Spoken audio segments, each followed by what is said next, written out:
Hello friends, मैं सुभाष आप सभी का आपके चैनल पहलदार लर्निंग पॉइंट में स्वागत करता हूं। दोस्तों, पिछले कुछ दिनों से मेरे द्वारा आपके लिए वीडियो नहीं दिया जा रहा था क्योंकि मैं बीमार था। मैं बताना चाह रहा हूं कि मुझ में कोविड का कुछ सिम्टम दिखाई दिया था, जिसके कारण मुझे 14 डेज़ का क्वारंटाइन किया गया था। होम क्वारंटाइन में था मैं, लेकिन अब बिल्कुल ठीक महसूस कर रहा हूँ और आने वाले 1 से 2 दिन में मैं फिर से टेस्ट करवाने वाला हूँ नेगेटिव के लिए। तो मैं सोच रहा था कि आप लोगों के लिए एक वीडियो लाऊं, लेकिन इसी कारण से मैं वीडियो नहीं ला पा रहा था। तो आज मैं कुछ बेहतर महसूस कर रहा हूं और इसलिए मैं आप लोगों के लिए वीडियो आज बना रहा हूं। तो दोस्तों, आज का जो वीडियो है वह झारखंड स्टाफ सिलेक्शन कमीशन के जो ग्रेजुएट लेवल के एग्ज़ाम है उसमें हिंदी से साहित्य हमें पढ़ना है और उसमें हम लोगों को काव्य विधि के बारे में पढ़ना है। और काव्य विधि में जो निर्धारित कवि हैं, बहुत सारे कवि हैं, तो जो निर्धारित कवि हैं उनमें से एक जिनका वीडियो आज हम देखेंगे वह हैं रामधारी सिंह दिनकर, जिन्हें हम राष्ट्रीय कवि भी कहते हैं। इनसे संबंधित क्वेश्चन हर एक एग्ज़ाम में, रेलवे के एग्ज़ाम हो, एसएससी के एग्ज़ाम हो या जेपीएससी बीपीएससी या अन्य एग्ज़ाम हो, सभी में इनसे रिलेटेड क्वेश्चन पूछे जाते हैं। खास करके इनके जो रचनाएं हैं उनसे संबंधित क्वेश्चन जरूर से पूछे गए। आप इससे पहले जितने भी एग्ज़ाम हुए उनमें आप लोगों को देखने के लिए मिला ही होगा। तो आज का वीडियो काफ़ी इंपॉर्टेंट रहेगा। वीडियो को पूरा देखिएगा, अच्छे से देखिएगा और कोशिश कीजिएगा कि 1-2 बार देखिए और अपना नोट्स बनाएं। तो चलिए वीडियो को स्टार्ट करते हैं। और एक बात दोस्तों, अगर वीडियो आपको आज का अच्छा लगता है तो लाइक ज़रूर से कीजिए, अपने दोस्तों के बीच में से शेयर भी कीजिए। चलिए तो आज का वीडियो स्टार्ट करते हैं। जैसा मैंने बताया था कि हम लोग काव्य विधि के निर्धारित कवि पढ़ रहे हैं और मैंने बताया था किन के बारे में पढ़ेंगे, तो रामधारी सिंह दिनकर। तो यहाँ पर देखिए, काव्य विधि निर्धारित कवि कौन है, तो रामधारी सिंह दिनकर हैं। और रामधारी सिंह दिनकर को राष्ट्रीय कवि भी बोला गया है। और सबसे पहले हम इनके जीवन परिचय देखेंगे और उसके बाद इनकी रचनाएं देखेंगे। तो चलिए आज का पहला पॉइंट स्टार्ट करते हैं। देखिए पहला पॉइंट क्या है, मैंने रामधारी सिंह दिनकर जी के बारे में ही 1-2 पॉइंट लिखा है शुरू में, उसे देख लीजिए। पहला है, रामधारी सिंह दिनकर आधुनिक युग के श्रेष्ठ वीर रस के कवि हैं।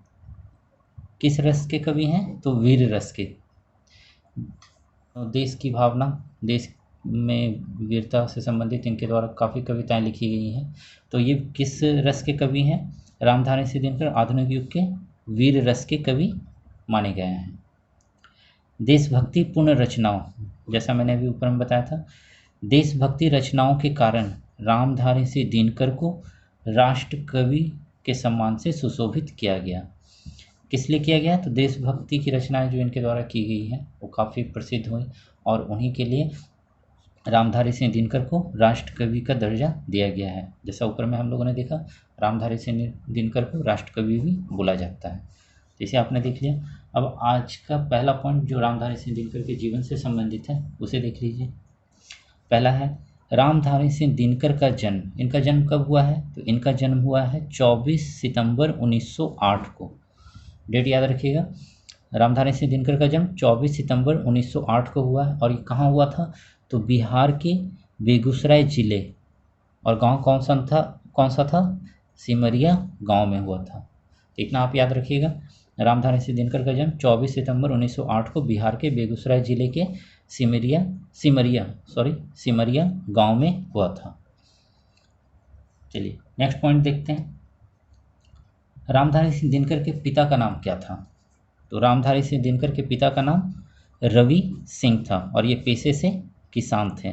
ठीक है, याद रखिएगा। ये दिनकर के पिता का नाम क्या था, श्री रवि सिंह, और ये पेशे से किसान थे। नेक्स्ट है, दिनकर की माता जी का नाम क्या था, तो इनका नाम है श्रीमती मनरूप देवी। इसे याद रखिएगा, ये गृहिणी थी। तो दिनकर जी की माता का नाम क्या है, श्रीमती मनरूप देवी। तो यहाँ आपने देख लिया रामधारी सिंह दिनकर जी का जन्म, उनके माता पिता का नाम। अब हम देखते हैं इनके शिक्षा से संबंधित जो प्रमुख बातें हैं उसे। तो नेक्स्ट पॉइंट देखिए, रामधारी सिंह दिनकर जी की शिक्षा, इनकी शिक्षा से संबंधित पहला देख लीजिए। दिनकर जी ने पटना विश्वविद्यालय से बीए किया। ठीक है, कहाँ से बैचलर ऑफ डिग्री प्राप्त की है, तो पटना विश्वविद्यालय से।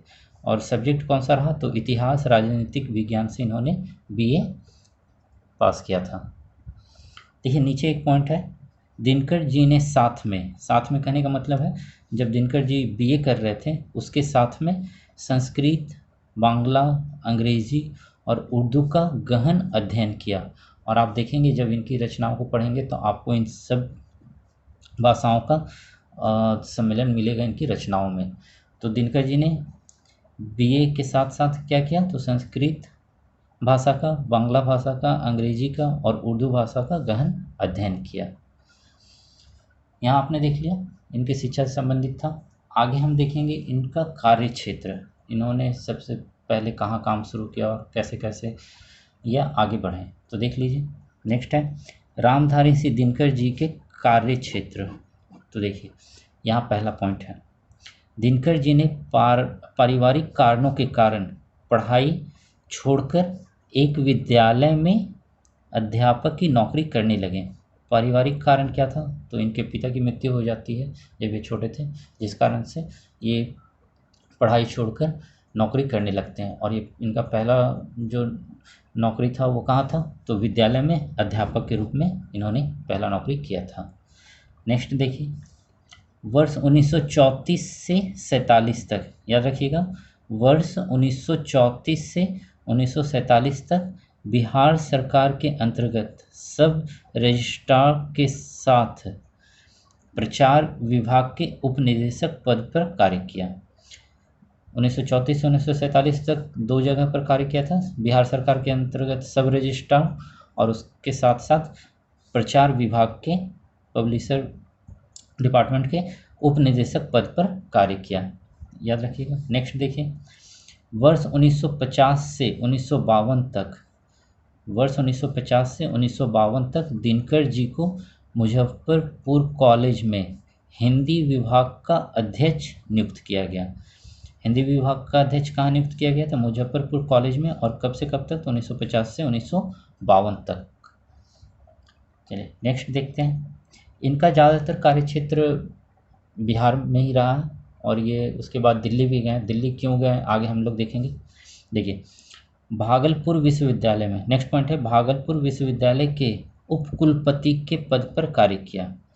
साथ ही भारत सरकार के हिंदी सलाहकार एवं आकाशवाणी में निदेशक डायरेक्टर के रूप में भी कार्य किया है। तो यहाँ हम देख रहे हैं रामधारी सिंह दिनकर जी का हिंदी के क्षेत्र में, हिंदी विभाग के क्षेत्र में काफ़ी योगदान है कार्य पर, और उनकी रचनाएं भी हिंदी में ही हैं ज़्यादातर। देखिए जैसा मैंने अभी बताया था आपको कि इनका कार्य क्षेत्र ज़्यादातर बिहार ही रहा, लेकिन ये दिल्ली क्यों आए यहाँ पर आपको पता चल जाएगा। देखिए दिनकर जी 1952 में भारत के प्रथम संसद के निर्माण के उपरांत राज्यसभा के सदस्य के रूप में चुने गए। कब सांसद के रूप में, राज्यसभा के सदस्य के रूप में चुने गए हैं, तो 1952 में। और इसी क्रम में जब ये राज्यसभा के सदस्य चुने जाते हैं तो इसी क्रम में दिनकर जी बिहार से दिल्ली आ गए। तो यहाँ आपने देख लिया इनका कार्य क्षेत्र, बिहार में अन्य विभागों में इन्होंने कार्य किया। हिंदी विभाग के अंतर्गत भी इन्होंने काम किया है। और उसके बाद जब ये 1952 में राज्यसभा के प्रथम जो संसद बनी 1952 में, तो राज्यसभा के सदस्य चुने गए और उसी क्रम में ये बिहार से दिल्ली आ गए। तो यहाँ आपने देखा इनका जन्म, इनके शिक्षा से संबंधित और इनके कार्यक्षेत्र। आगे हम देखते हैं क्या है इनसे संबंधित पॉइंट, काफ़ी इम्पोर्टेंट रहेगा, देख लीजिए। देखिए नेक्स्ट पॉइंट है, इनकी रचनाओं के लिए इन्हें सम्मान भी प्राप्त हुआ है। तो वो कौन कौन से सम्मान है देख लेते हैं हम लोग एक नज़र में। देखिए यहाँ पर रामधारी सिंह दिनकर जी को प्राप्त सम्मान। तो पहला पॉइंट यहाँ पर क्या है, दिनकर जी को उनकी रचना कुरुक्षेत्र, आपने नाम सुना ही होगा इसके बारे में, कुरुक्षेत्र के लिए काशी नागरी प्रचारणी सभा उत्तर प्रदेश एवं भारत सरकार से सम्मान प्राप्त हुआ। दिनकर जी के द्वारा जो रचना की गई है कुरुक्षेत्र, यह कब लिखा गया था, तो यह लिखा गया 1946 में। कुरुक्षेत्र की रचना कब की गई दिनकर जी के द्वारा, तो 1946 में, इसे याद रखिएगा। आगे मैंने रामधारी सिंह दिनकर जी की सारी रचनाओं को क्रम से लिखा है, जिसमें उनकी रचना और किस वर्ष उनके द्वारा प्रकाशित की गई है, लिखी गई है, वो मैंने लिखा है। तो आगे अब देखिएगा। लेकिन यहाँ पर देख लीजिए दिनकर जी की रचना कुरुक्षेत्र जो 1946 में लिखी गई थी, उसके लिए काशी नागरिक प्रचारणी सभा के द्वारा उन्हें सम्मान प्राप्त हुआ, उत्तर प्रदेश सरकार ने भी दिया और भारत सरकार के द्वारा भी सम्मान प्राप्त किया गया। ठीक है, चलिए नेक्स्ट देखते हैं।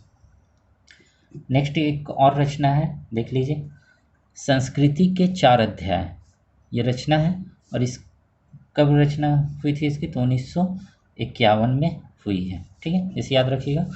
संस्कृति के 4 अध्याय के लिए दिनकर जी को 1959 में साहित्यिक अकादमी पुरस्कार से सम्मानित किया गया।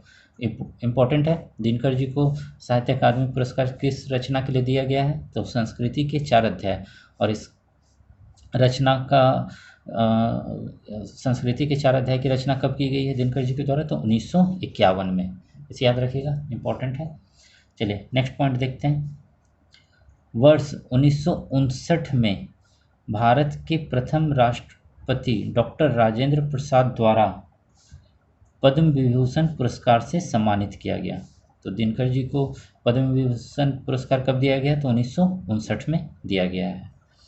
नेक्स्ट देखिए, बहुत इंपॉर्टेंट है और यह क्वेश्चन काफ़ी बार पूछा गया है, जीएस के तौर पर भी पूछा जाता है बहुत सारे एग्जामों में। देखिए 1972 में काव्य रचना उर्वशी, ठीक है, उर्वशी दिनकर जी की रचना है, काफ़ी फेमस है, प्रसिद्ध रचना है, इससे संबंधित तो एग्जाम में क्वेश्चन पूछे गए हैं। तो यहाँ देख लीजिए, वर्ष 1972 में काव्य रचना उर्वशी के लिए दिनकर जी को ज्ञानपीठ पुरस्कार से सम्मानित किया गया। ज्ञानपीठ पुरस्कार दिनकर जी को किस रचना के लिए दी गई है, तो उर्वशी के लिए। और यहाँ पर उर्वशी का रचना काल कब रहा है, तो 1961 में उर्वशी की रचना की गई थी दिनकर जी के द्वारा। और इसी रचना के लिए 1972 में दिनकर जी को ज्ञानपीठ पुरस्कार प्राप्त हुआ है। तो इसे याद रखिएगा, बहुत इंपॉर्टेंट पॉइंट है यह। नेक्स्ट पॉइंट देखते हैं। 1952 में दिनकर जी राज्यसभा के लिए चुने गए। इसके पहले हम लोगों ने देखा था, यहाँ पर देख लीजिए, लगातार 3 बार राज्यसभा के सदस्य चुने गए हैं। ये इंपॉर्टेंट है, ठीक है। राज्यसभा के लिए दिनकर जी कितने बार चुने गए, तो 3 बार सदस्य चुने गए हैं। नेक्स्ट देखिए, नेक्स्ट पॉइंट है, दिनकर जी को भागलपुर विश्वविद्यालय ने डीलिट की मानद उपाधि से सम्मानित किया। डीलिट की मानद उपाधि किस विश्वविद्यालय के द्वारा दिनकर जी को दिया गया, तो भागलपुर विश्वविद्यालय के द्वारा दिया गया है। नेक्स्ट पॉइंट है, देखिए, राजस्थान विद्यापीठ ने दिनकर जी को साहित्य चूड़ामणि सम्मान से सम्मानित किया। साहित्य चूड़ामणि सम्मान से किसने सम्मानित किया है, तो राजस्थान विद्यापीठ ने। तो यह जो प्रमुख सम्मान थे जिनसे संबंधित क्वेश्चन पूछे गए हैं और पूछे जा सकते हैं, यहाँ मैंने आपको बता दिया है। इसे अच्छे से देखिएगा, काफ़ी इंपॉर्टेंट है यह पार्ट। नेक्स्ट देखिए, नेक्स्ट पॉइंट है, रामधारी से दिनकर जी को प्राप्त सम्मान, सॉरी यहाँ पर ये गलत हो गया है, यहाँ पर मैं ये प्राप्त सम्मान काट दे रहा हूँ, ठीक है। दिनकर जी की मृत्यु से संबंधित है यह। तो रामधारी से दिनकर जी की मृत्यु कब हुई है, तो यहाँ देखिए, राष्ट्रकवि रामधारी से दिनकर की मृत्यु 24 अप्रैल 1974 को कहाँ हुई है, तो चेन्नई में हुई है, ठीक है। इम्पॉर्टेंट है यह। रामधारी से दिनकर जी की मृत्यु कब हुई है, तो 24 अप्रैल 1974 में। कहाँ हुई है, तो चेन्नई में हुई है। तो इसे याद रखिएगा। तो यहाँ आपने दिनकर जी के जन्म से लेकर मृत्यु तक की बहुत जो महत्वपूर्ण बातें थी उन्हें आपने देख लिया, और इससे संबंधित क्वेश्चन पूछे गए हैं एग्ज़ाम में और पूछे जा सकते हैं। तो इसे अच्छे से देखिएगा, 1 से 2 बार जरूर से देखिए और फिर अपना एक नोट्स भी तैयार कीजिए। चलिए, तो इसके बाद हम देखते हैं क्या पॉइंट है। देखिए, रामधारी से दिनकर जी की कृतियाँ, इनके द्वारा जो रचना की गई है, तो इनकी रचना कविता के तौर पर भी है, गद्य के तौर पर भी है, पद के तौर पर भी है। तो हम लोग आगे देखेंगे क्या क्या है। तो यहाँ पर मैंने 2 पॉइंट लिखा है, उसे देख लीजिए पहले। तो पहला पॉइंट है, रामधारी से दिनकर जी ने पद्य एवं गद्य दोनों क्षेत्रों में राष्ट्र प्रेम, लोक प्रेम आदि विभिन्न विषयों पर सशक्त साहित्य एवं काव्य रचना किया है, काव्य का सृजन किया है, यानी कि इनके द्वारा रचना की गई है। तो इनका जो प्रमुख जो इनकी रचनाएं हैं उसका प्रमुख विषय क्या रहा है, तो राष्ट्र प्रेम। ठीक, आगे देखने के लिए मिलेगा हम लोगों को। चलिए नेक्स्ट पॉइंट देखिए। रामधारी सिंह दिनकर छायावादोत्तर काल एवं प्रगतिवादी कवियों में सर्वश्रेष्ठ कवि थे। जो आधुनिक युग में माना गया है कवि में सबसे सर्वश्रेष्ठ कवि किन्हें माना गया है, तो रामधारी सिंह दिनकर जी को। तो इन दो पॉइंट को भी याद रखिएगा। चलिए आगे हम देखते हैं। जैसा मैंने आप लोगों को बताया था कि मैंने दिनकर जी की जो रचनाएं हैं उसे आप लोगों के लिए एक टेबल में अच्छे से एक एक कर कर किस वर्ष कौन प्रकाशित हुआ सब मैंने यहाँ पर लिख दिया है। आप लोग इसे अच्छे से देखिएगा। यहाँ पर मैं जल्दी से एक एक पढ़ दे रहा हूँ और जो महत्वपूर्ण है उसे मैं बता दे रहा हूँ आप लोगों को। चलिए यहाँ पर देखिए, जैसा मैंने बताया था दिनकर जी ने गद्य और पद्य दोनों में लिखा। तो सबसे पहले हम लोग उनकी जो गद्य पद रचना है, काव्य रचना है, उसे हम लोग देख लेते हैं। यहाँ देखिए दिनकर जी की प्रमुख काव्य रचना। तो देखिए यहाँ पर है, पहला है बारदोली विजय संदेश 1928 में, दूसरा है प्रणभंग 1929 में, तीसरा है रेणुका 1935 में, इसे याद रखिएगा, यह भी इम्पोर्टेंट है। चौथा हुंकार 1938 में।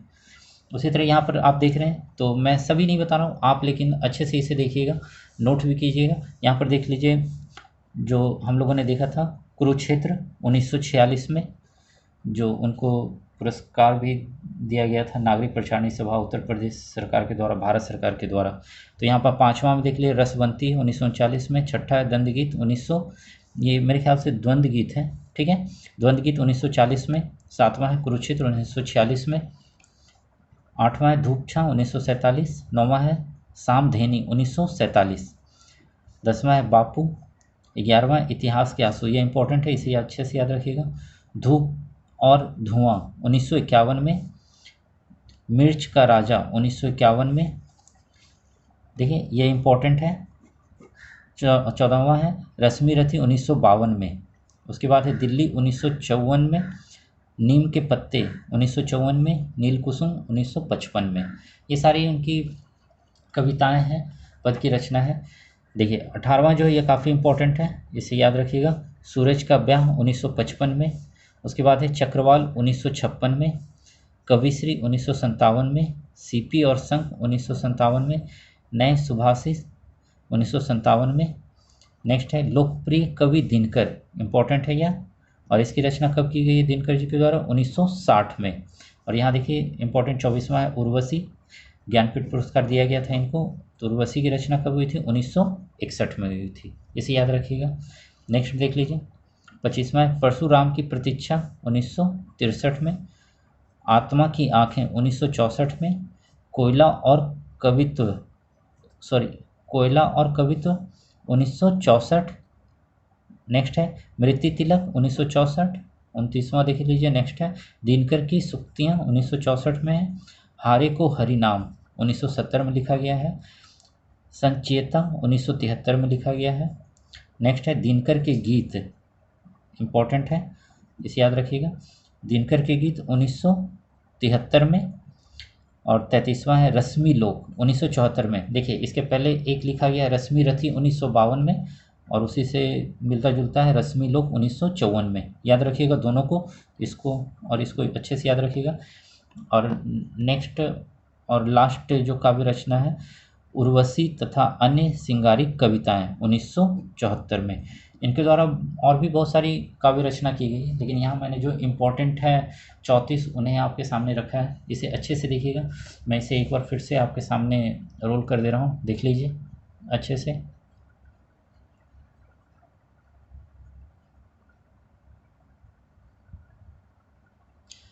तो यहाँ आपने इसे देख लिया। अब चलिए हम लोग देखते हैं इनकी जो पद की रचना गद्य की जो रचना है वह कौन कौन सी है, उसे भी मैंने अच्छे से लिखा है, इसे देखिए।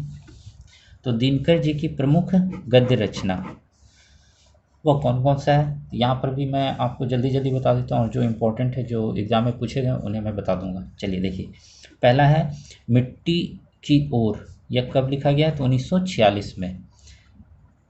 नेक्स्ट है चित्तौड़ का साका 1948 में, अर्धनारीश्वर 1952 में, रेती के फूल 1954 में, देखिए ये इम्पोर्टेंट है। हमारी संस्कृति एकता, ये कब लिखी गई है? 1955 में।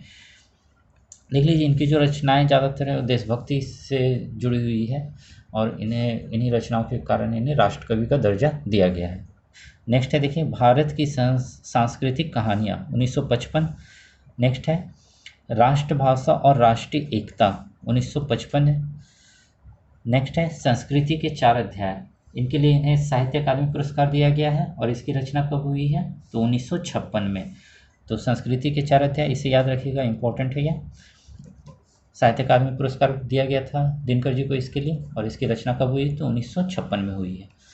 नेक्स्ट देखिए उजली आग 1956, देश विदेश 1957, काव्य की भूमिका 1958, पंत प्रसाद और मैथिली शरण, इसे याद रखिएगा, इंपॉर्टेंट है। पंत प्रसाद और मैथिली शरण 1958 में। नेक्स्ट है वेणुवन 1958, यहाँ आपने 13 देख लीजिए, आगे देख लेते हैं हम लोग। 14वां है वट पीपल 1961 में। 15वां है लोकदेव नेहरू 1965 में। 16वां है शुद्ध कविता की खोज, यह 1966 में लिखा गया है। नेक्स्ट है साहित्य मुखी 1968 में लिखा गया है इनके द्वारा, दिनकर जी के द्वारा। नेक्स्ट है राष्ट्रभाषा आंदोलन और गांधी जी, यह भी 1968 में लिखा गया है। नेक्स्ट है हे राम, यह भी 1968 में लिखा गया है। नेक्स्ट देखिए धर्म नैतिकता और विज्ञान, यह कब लिखा गया दिनकर जी के द्वारा? तो 1969 में लिखा गया है। उसके बाद है संस्मरण और श्रद्धांजलियाँ, यह कब लिखा गया दिनकर जी के द्वारा? तो 1970 में। नेक्स्ट है भारतीय एकता 1971। नेक्स्ट है मेरी यात्राएं 1971, यह इंपॉर्टेंट है। दिनकर की डायरी, यह कब लिखा गया है रामधारी सिंह दिनकर जी के द्वारा? तो 1973 में। और नेक्स्ट लास्ट आज का जो इनके द्वारा गद्य रचना है वह है चेतना की शिला, और ये कब लिखा गया? 1973 में। तो ये प्रमुख 25 जो इनकी गद्य रचना उसे मैंने आपके सामने रखा। इनके द्वारा और भी जो रचना की गई हैं, लेकिन जो इम्पोर्टेंट थी उसे मैंने आपके सामने रख दिया। तो यहाँ आपने दिनकर जी की जो रचनाएं हैं, काव्य रचना है, गद्य की रचना है, उसे आपने अच्छे से देख लिया। तो इन्हें अच्छे से देखिएगा और मैंने जो टेबल बनाया है इसे आप इसी तरह का टेबल बनाइए और याद कीजिए अच्छे से, इससे संबंधित क्वेश्चन पूछे गए हैं। चलिए, तो यहाँ पर मैंने एक point, last point Dinkar ji के बारे में लिखा, जो उनकी जो रचना है और रचना के लिए जो उनका भारत में और विश्व में जो स्थान है उसके बारे में मैंने एक पॉइंट लिखा है, उसे देख लीजिए। दिनकर जी का हिंदी साहित्य में स्थान, हिंदी साहित्य में क्या स्थान है दिनकर जी का? देखिए यहाँ पर रामधारी सिंह दिनकर की गणना आधुनिक युग के सर्वश्रेष्ठ कवियों में की जाती है। विशेष रूप से राष्ट्रीय चेतना, देशभक्ति, राष्ट्रीय चेतना एवं जागृति उत्पन्न करने वाले कवियों में इनका विशिष्ट स्थान है और इन्हीं के कारण इन्हें राष्ट्रीय कवि का भी सम्मान प्राप्त है। देखिए दिनकर भारतीय संस्कृति के रक्षक, क्रांतिकारी चिंतक, अपने युग का प्रतिनिधित्व करने वाले हिंदी के गौरव हैं। तो यहाँ आपने दिनकर जी के जीवन परिचय और उनकी रचनाओं को देखा। तो ये आज का लास्ट पॉइंट था। मैं आशा करता हूँ कि आज का वीडियो आप लोगों को अच्छा लगा होगा। यहाँ जो मैंने टेबल बनाया है इनकी रचनाओं से संबंधित, उसे अच्छे से देख लीजिएगा। ये गद्य की रचना है, एक नज़र में देख लीजिए अच्छे से। और यहाँ पर ये जो पद की रचना है, ये पद की रचना 34 है और गद्य की रचना 25 थी। तो इसे अच्छे से देखिएगा। नोट्स मैं फिर से बता दे रहा हूँ कि 1-2 बार जरूर से देखिए, लेकिन अपना भी नोट्स इसे तैयार कीजिए। इनमें से जो महत्वपूर्ण बातें जो मैंने बताया है इंपॉर्टेंट, उसको देखकर। तो दोस्तों मैं आशा करता हूँ कि आज का वीडियो आप लोगों को अच्छा लगा होगा, और अगर अच्छा लगा है तो इसे लाइक कीजिए, अपने दोस्तों के बीच में शेयर कीजिए ताकि वो भी इसका फ़ायदा उठा सकें। और वैसे फ्रेंड जो चैनल पर पहली बार आए हैं तो वीडियो को आप पहले देख लीजिए दोस्तों, और आप लोगों को लगता है कि ये वीडियो आपके एग्ज़ाम के लिए उपयोगी है तो आप भी इसे लाइक कीजिए, अपने दोस्तों के बीच में शेयर कीजिए। तो दोस्तों आज के लिए बस इतना ही। नेक्स्ट वीडियो में नाथ साहित्य, आधुनिक हिंदी साहित्य का जो इतिहास हम लोग पढ़ रहे हैं, तो उसमें जो हम लोगों ने सिद्ध साहित्य और जैन साहित्य देख लिया था, तो नाथ साहित्य नेक्स्ट वीडियो होगा। और उसके बाद जो रामधारी सिंह दिनकर जिनका हम लोगों ने आज जीवन परिचय और रचना देखा है, तो इनकी जो काव्य सिद्धांत हैं उससे संबंधित वीडियो आएगा। तो चैनल पर बने रहें। और मैं एक बार फिर से बताता हूँ कि झारखंड स्टाफ सिलेक्शन के जो एग्ज़ाम होंगे, तो हिंदी जो पेपर है उसका सिलेबस मैं ज़रूर से पूरा करूँगा। लगभग मैंने अपने चैनल पर 60% से ज़्यादा सिलेबस कंप्लीट कर दिया है, और जो 35-40% बचा हुआ है उसे मैं 100% पूरा करूँगा। तो आप लोग सभी चैनल पर बने रहें। आज के लिए बस इतना ही। धन्यवाद।